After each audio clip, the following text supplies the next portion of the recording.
Camel bells tinkling, a caravan arrives down a steep mountain path in the foothills of the Kunlun Mountains.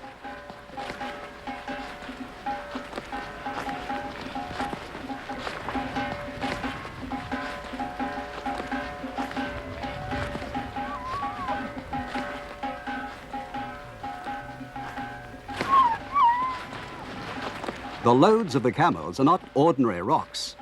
They're jade from Kunlun, which has been famous in China throughout history. Today, they get the jade by digging shafts in the mountainside. For more than 2,000 years, jade has been collected here for carrying to the capital of China, far to the east. For the Silk Road didn't only carry silk, it also carried jade.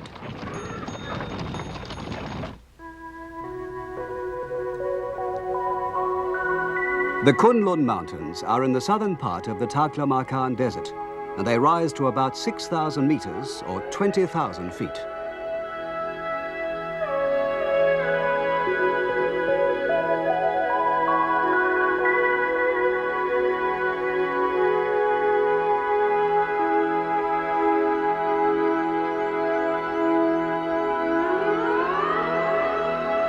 Deep in the mountain lies hidden the mysterious jade, which the Chinese have always regarded with awe.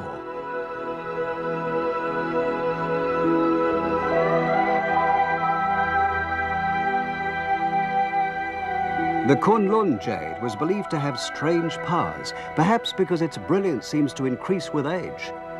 Chinese people have always loved to make things of jade.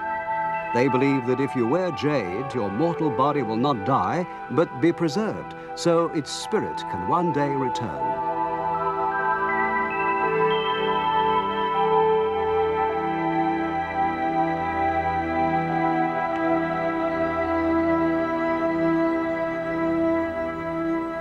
Some great kings were even buried in complete jade suits. This one was made of almost 2,500 separate pieces of jade fastened together with gold thread. This marvelous suit of clothes was made 2,000 years ago, but only recently excavated.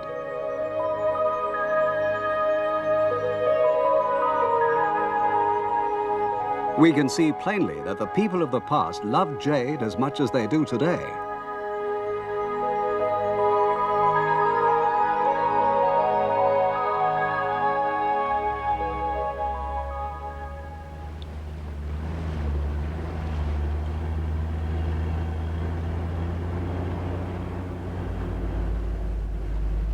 The southern route to the western lands runs between the Kunlun Mountains and the Taklamakan Desert. Now, the Chinese-Japanese expedition was headed for the biggest of the oases on this part of the road.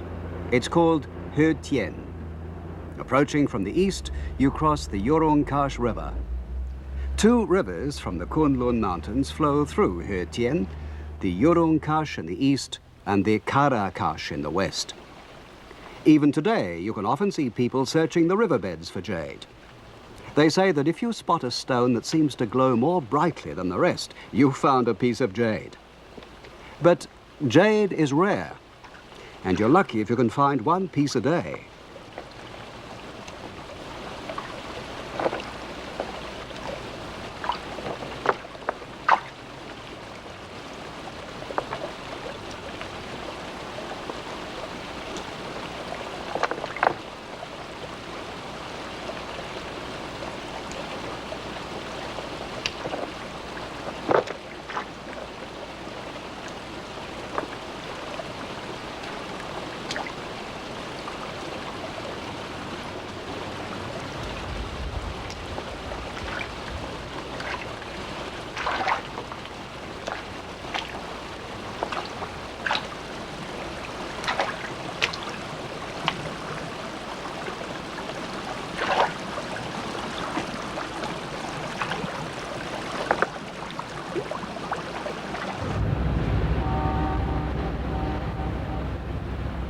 We crossed the river and came to Khotan city.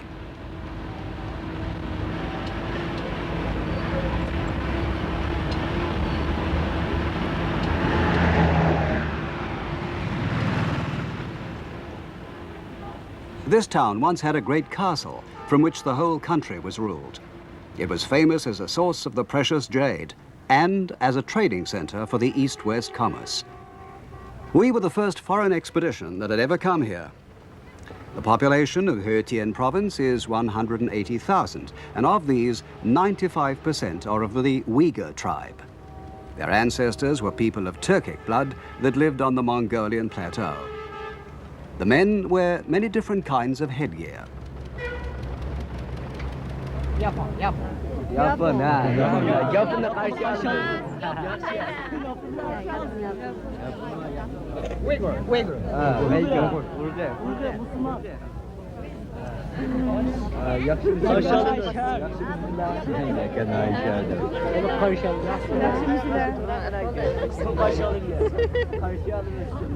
The women wear colored scarves and rings in their ears. They're all Muslims, and they're a cheerful, simple people.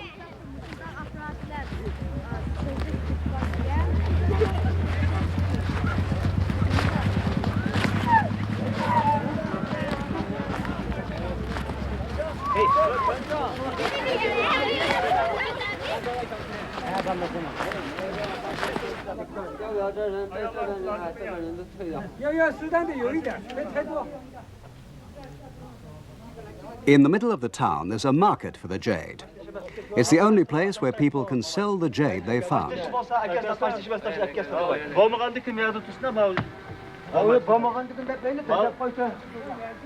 This isn't jade, it's just ordinary stone. Take another look. It's very heavy.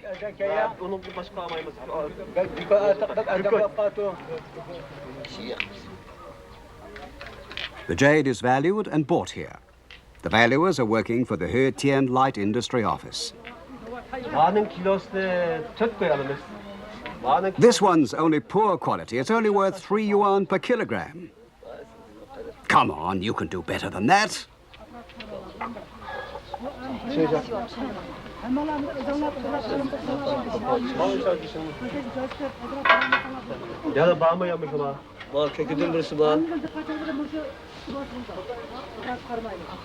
We saw a Uyghur father and son, the same ones we'd seen looking for jade in the river.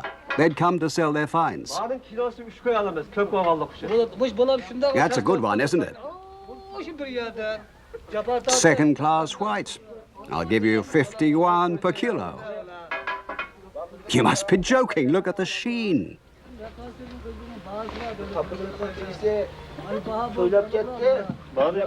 Sorry, the price is fixed by the government.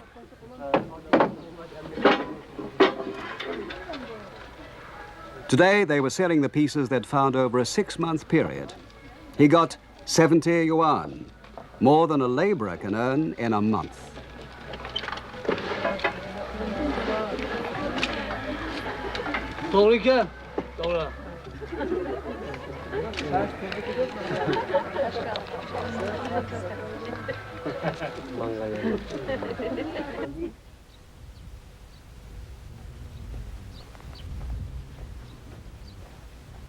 The jade, which was traveling eastwards, and the silk, which was going westwards, were of the greatest importance to Khotan.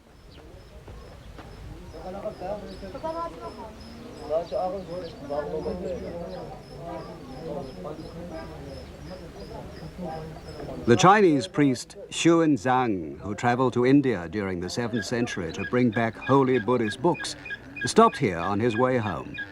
He wrote, "This area has good land for growing grain, and fruit is also plentiful. The people wear clothes of silk and cotton, and they're very clever at weaving the silk, and also at making rugs."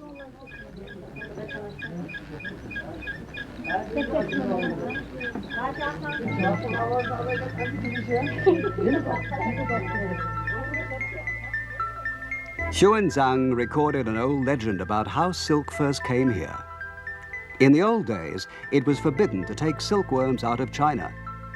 But the king of Khotan wanted to make silk in his own country, so he asked the Chinese princess, who was to be his bride, to bring some cocoons with her.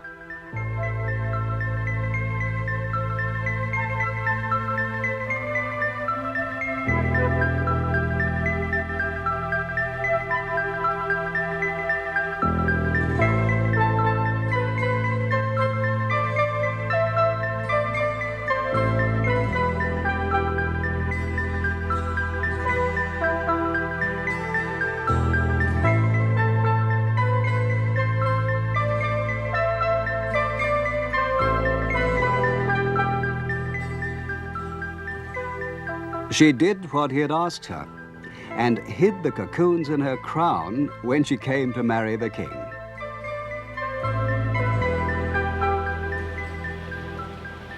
It's not known exactly when sericulture came to Khotan, but the legend suggests that the art was imported from China at a very early period.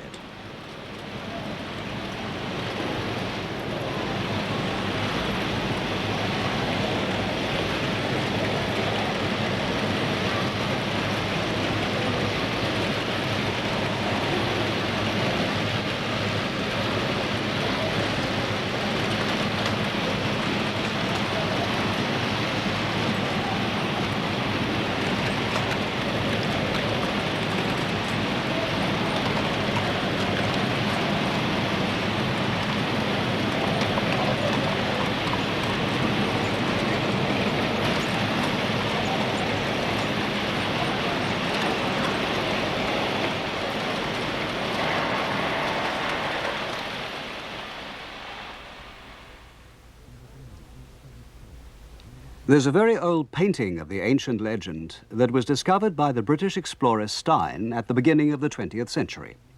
He found it in the ruins of a Buddhist temple at a place called Dan Dan Oilik, about 100 kilometers or 65 miles northeast of Khotan in the middle of the desert. You can see a servant girl pointing to the princess's crown where she's hidden the silk cocoons.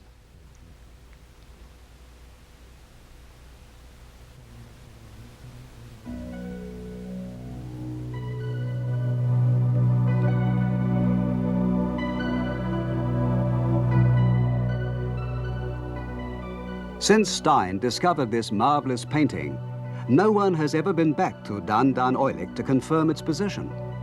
In the Uyghur language, Dan Dan Oilik means either the house of ivory or the house with an ivory treasure.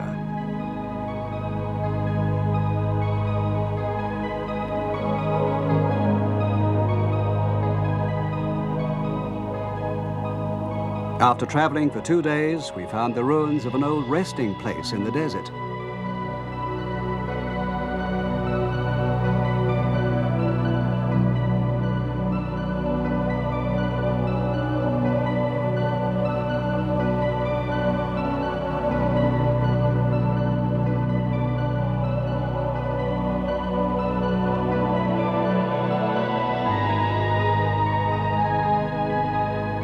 We found the remains of an old well, a few desert plants, and the ruins of a number of walls made from sun-dried bricks.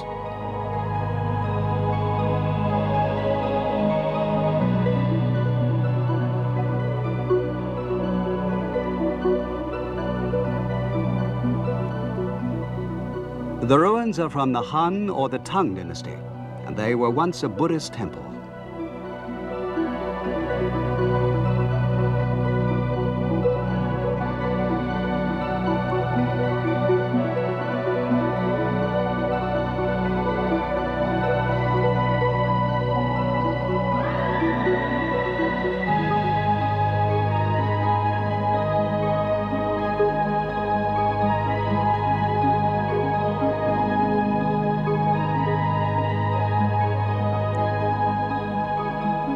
On a low hill, there are the ruins of a stupa, a sort of pagoda. The people here call it the Dan Dan Oilik Tower.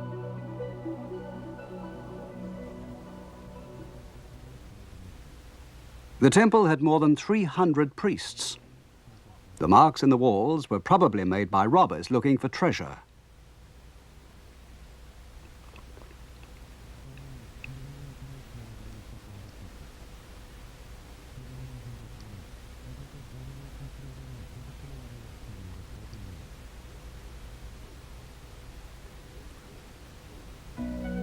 This painting of a king of Khotan is from a mural at Dunhuang. The Khotanese Empire ruled the Taklamakan Desert from the time of the Han dynasty to the Tang.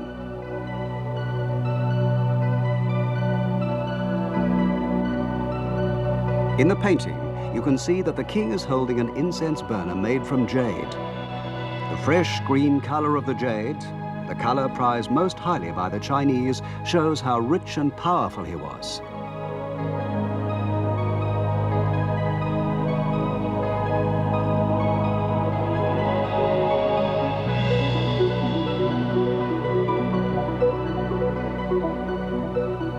On the ground near the stupa, many prayer beads and decorative objects made of jade can be found.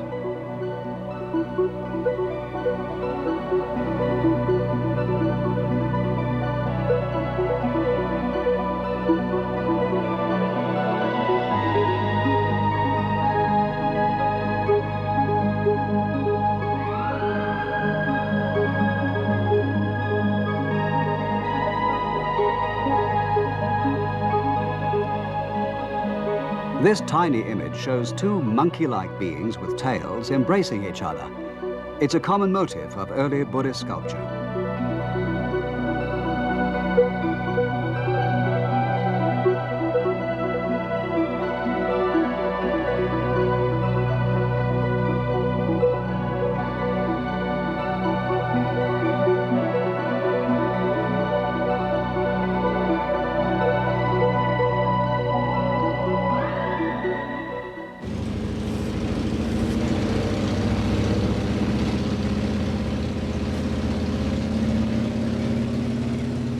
Khotan was the first place in the Western lands to become Buddhist.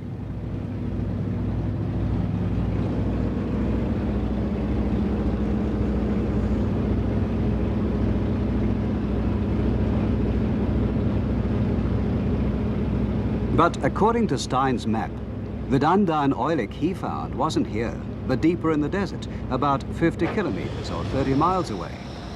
We decided to search for it from the air. Our plane was a biplane transport of the PLA.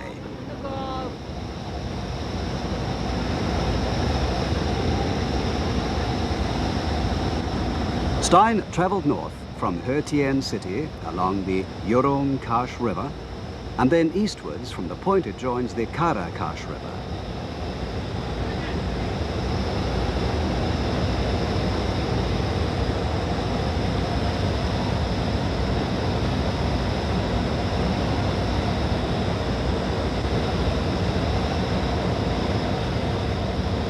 According to Stein, Dandan oilik is at 37 degrees 46 minutes north and 81 degrees 7 minutes east.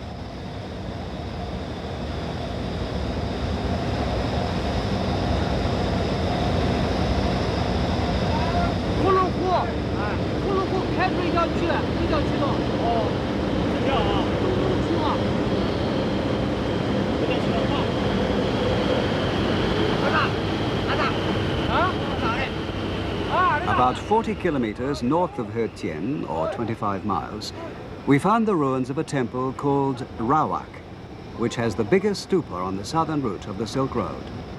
The top of the stupa has been broken off, and now all you can see is the ruin of the foundation, a little higher than the level of the sand.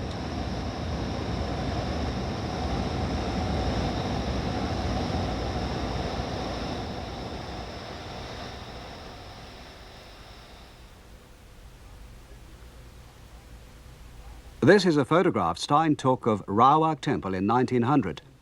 There were more than 80 figures dressed in robes carved on the walls, but their heads had all been knocked off. Stein thought this had probably been done by Muslims, who have a religious prejudice against images.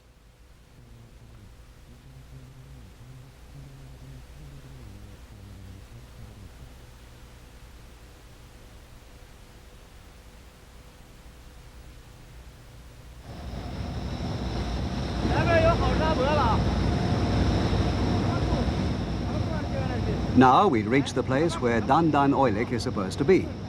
But after 2 hours of search, we still hadn't found anything that looked like the ruins of a temple.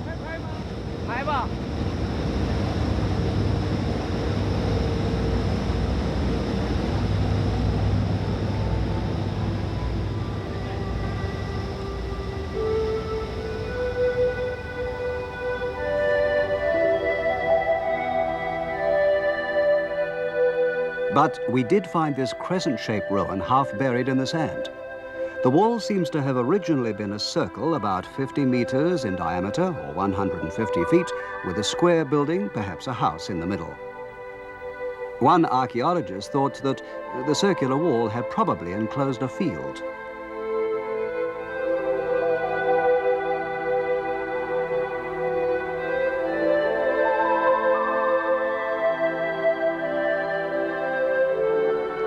But from the air, the Taklamakan Desert looks like a sea of sand. It seems to have almost completely engulfed the remains of the people who once lived here.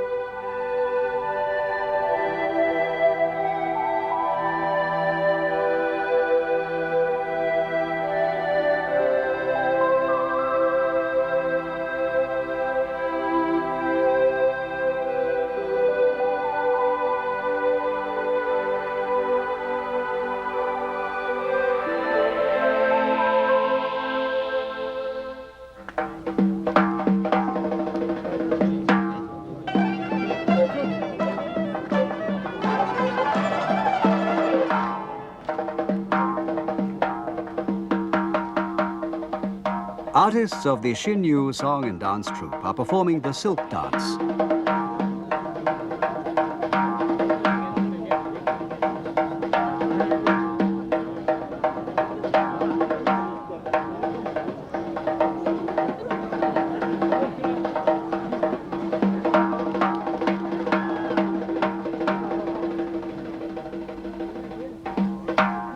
The small white objects are silk cocoons.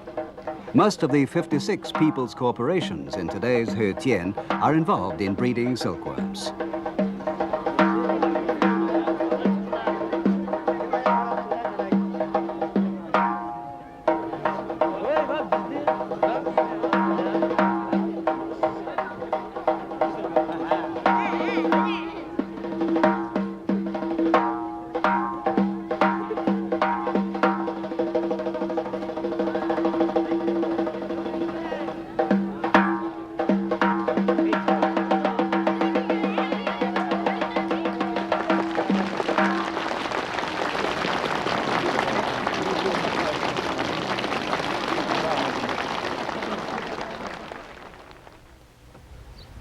Every year, they produce 5 million yuan's worth of woven silk material, and it's the principal industry of the Oasis. The people are very proud of their produce, and when they talk about silk, their faces light up.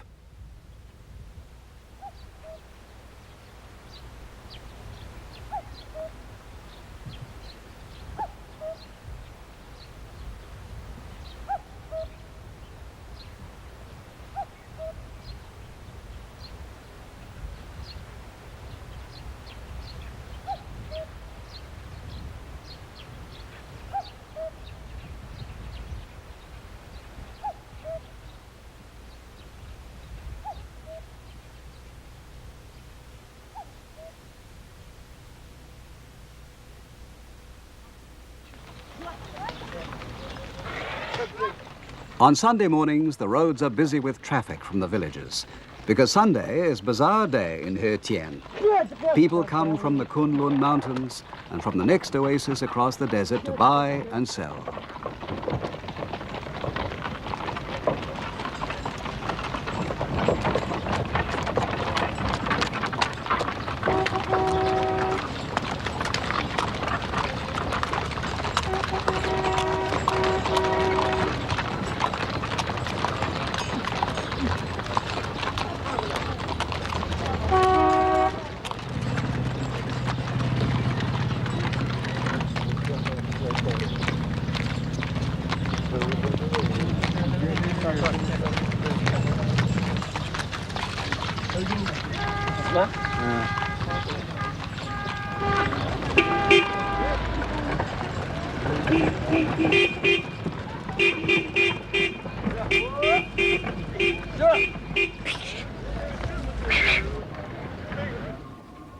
The bazaar is held at a crossroads at the center of Khotan. On the road leading from the east to the crossroads, there are lines of stalls for about 500 meters, a quarter of a mile. By noon, it's so busy it seems that everybody in the entire town is there.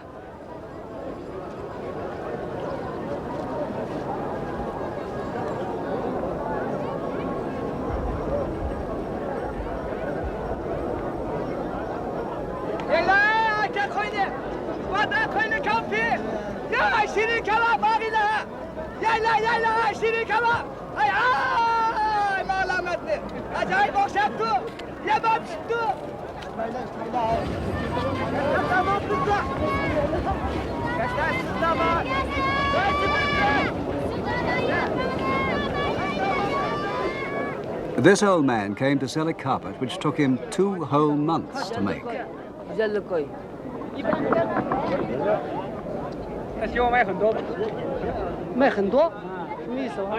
The shoe shop is a popular place with young girls. But there are many other kinds of shops as well, including government stores, people's corporation shops, and privately owned stalls selling food and handicrafts.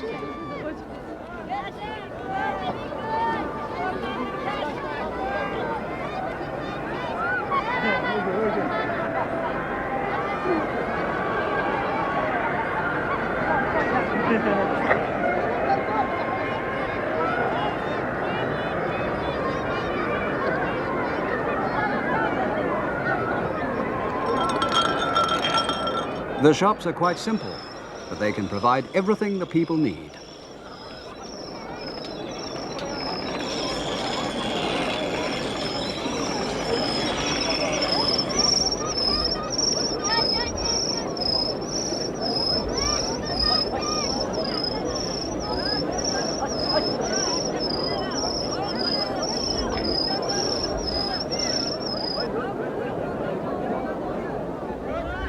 Here you can buy spices for cooking mutton. Each bag is full of a different spice, and there are 97 of them.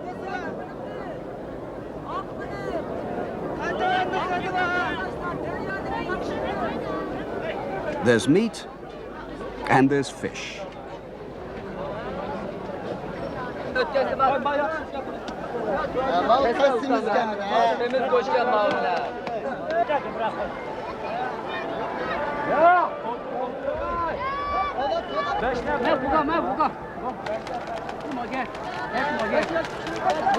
These skewers are not of chicken, as they would be in Japan, but of mutton. They call it shish kebab.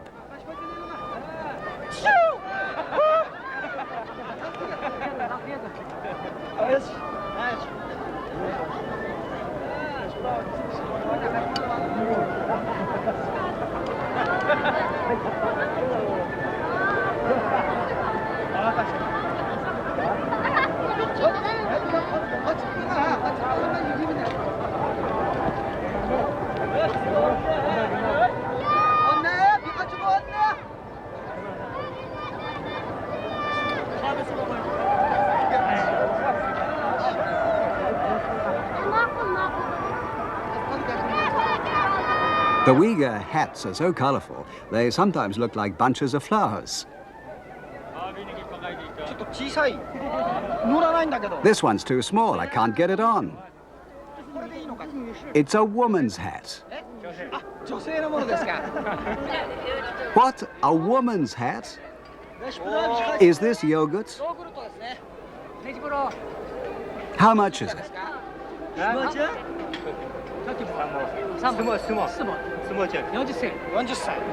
How many have you sold today?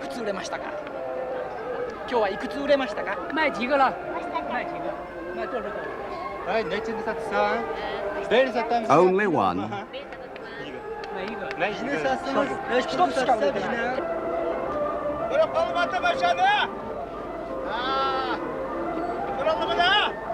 Here in a restaurant, they're selling freshly baked bread.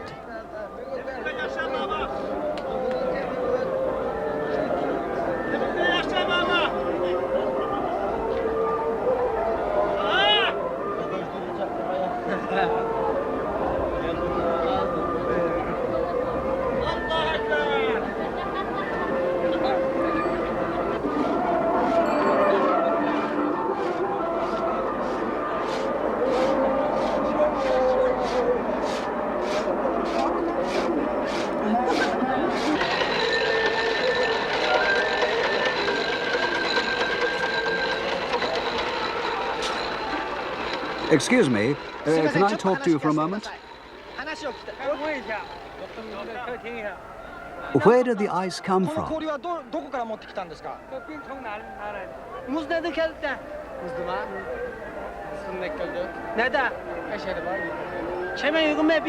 There's a place in the town that sells it. Why is it yellow?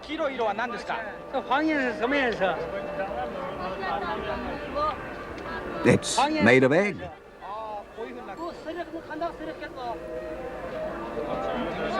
Egg? Yes, it tastes like egg. What's it like? Good. Very good.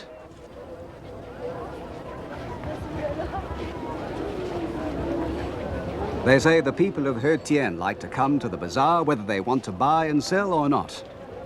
The Uyghurs love a crowd, and the bazaar is a weekly treat for them.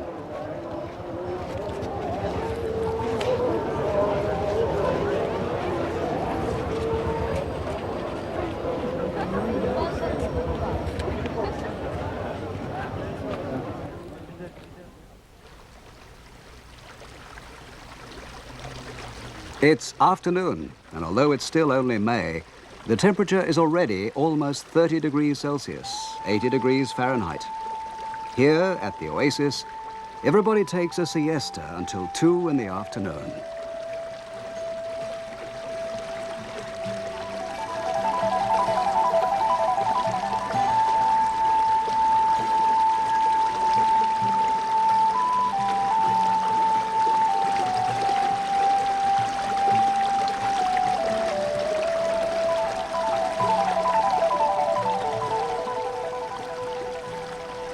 We found the village coffee shop in the shade of a poplar-lined avenue.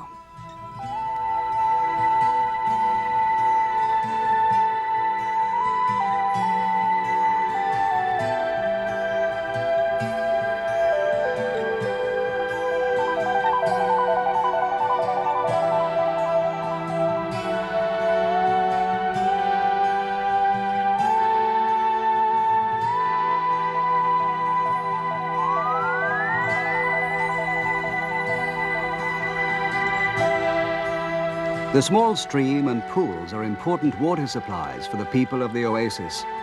Everybody uses this water for drinking and for washing.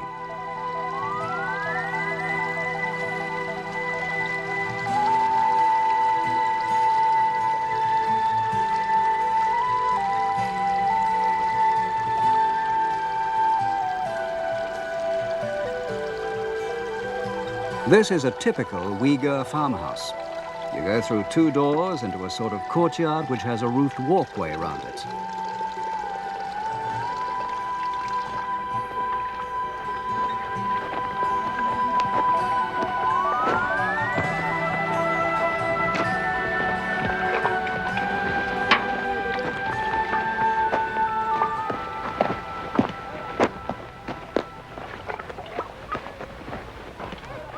The platform in the middle is the family's living space, and in the summer, they sleep here.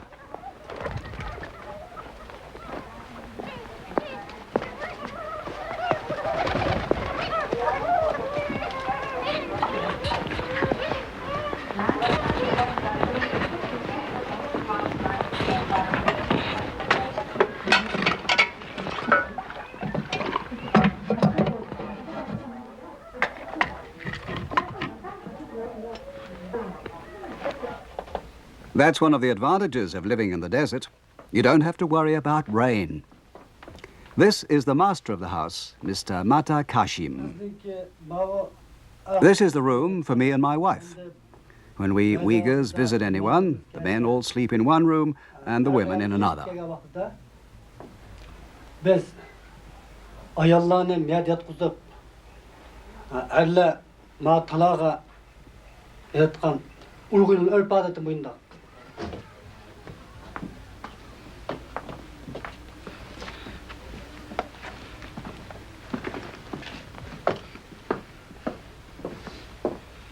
This room belongs to my 2 daughters.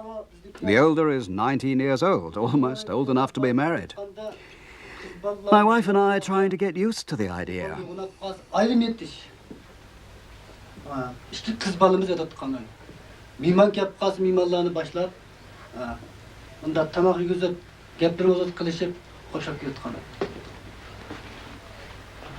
Except for beds, there's very little furniture.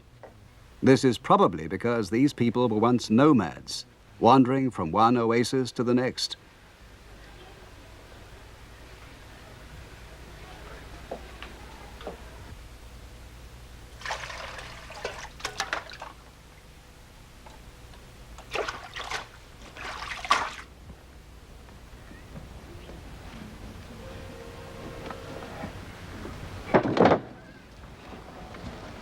That was a big lump. Where does the ice come from? The river?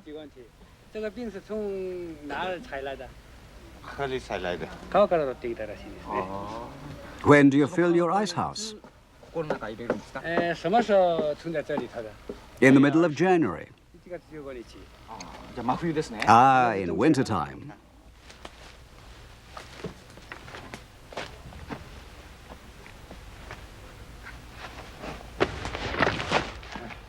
They fill their ice houses with layers of ice and straw, a method that's been passed down from olden days.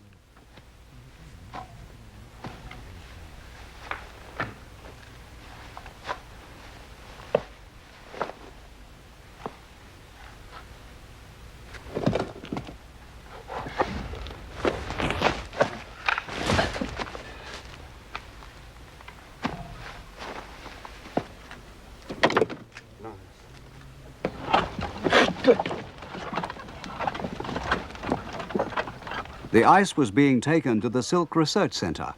They need it to keep the silkworms cool.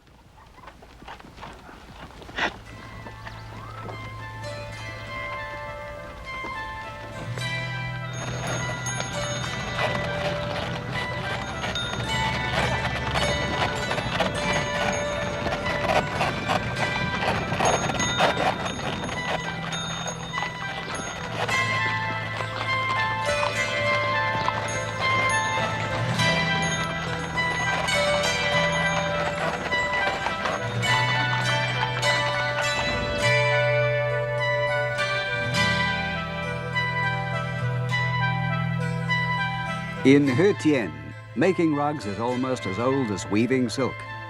They make very good rugs here using the Persian way of knotting. It takes 5 or 6 people to make a rug.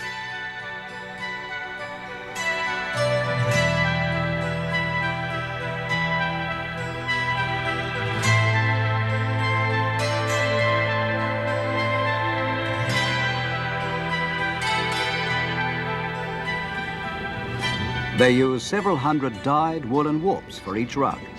The different colors are knotted into the design bit by bit.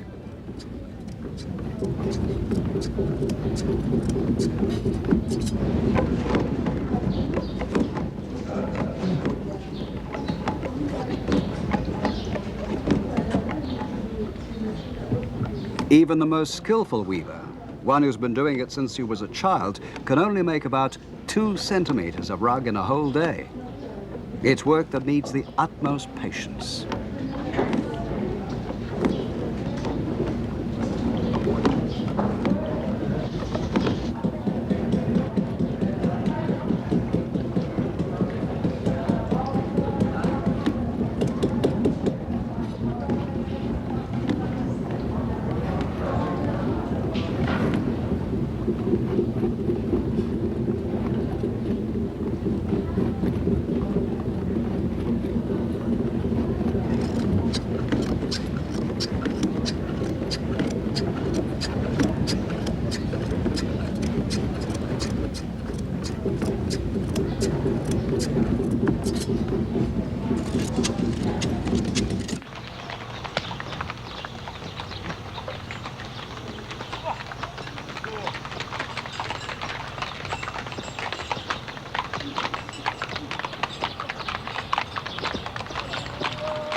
At 2 o'clock on Friday afternoon, a voice can be heard calling the faithful to the mosque, which is called Shinjianxi. Marco Polo, who stayed in Khotan during the 14th century, said that all the people were already Muslims by that time.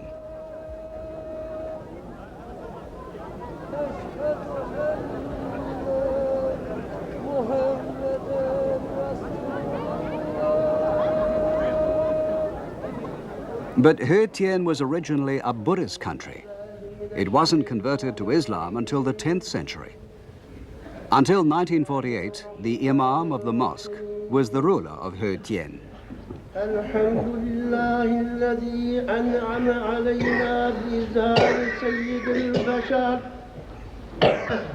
وقدر ولادته في هذا الشهر الشريف الأزهر.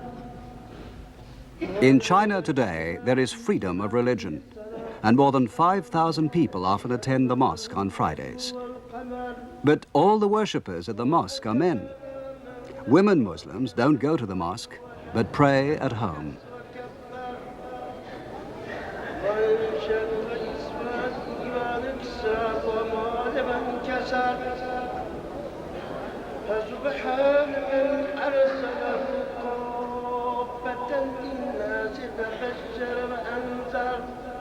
When they pray, the people here face west, the direction of Mecca in far-off Arabia.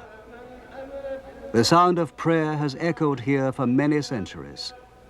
And still the Silk Road continues west, in the direction the Muslims are facing.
Towards the end of our journey on this southern route of the Silk Road, we saw an oil field and natural gas gushing out into the desert.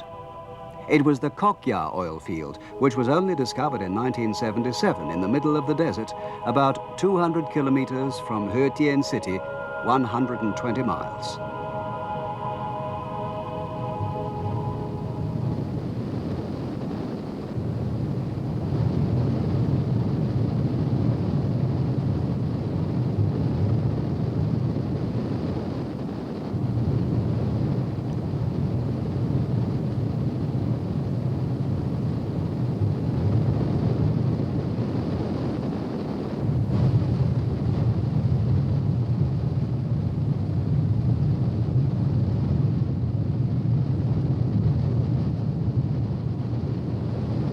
They're still making test wells, and of the 18 wells they dug, 3 produced oil. Now they're making tests to find out the size of the reserves.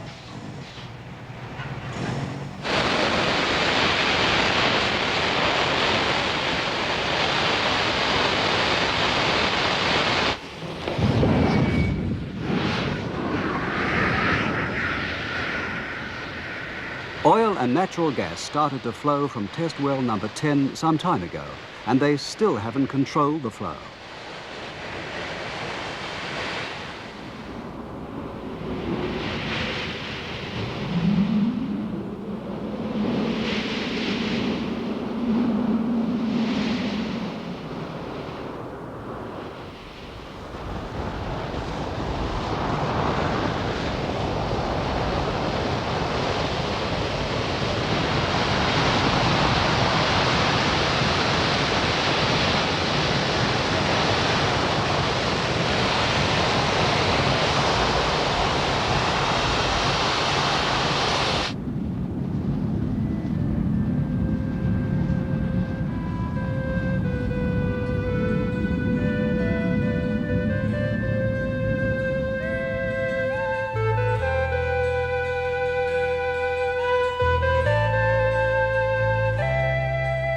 This southern route is the oldest part of the Silk Road, and it was opened up to carry silk and jade. Today, it's a place for the technology of a new age. As the Silk Road continues westwards, it divides into two. One leads to the town of Kashgar to the west of the Taklamakan Desert, and the other crosses the Pamirs and goes on to Pakistan.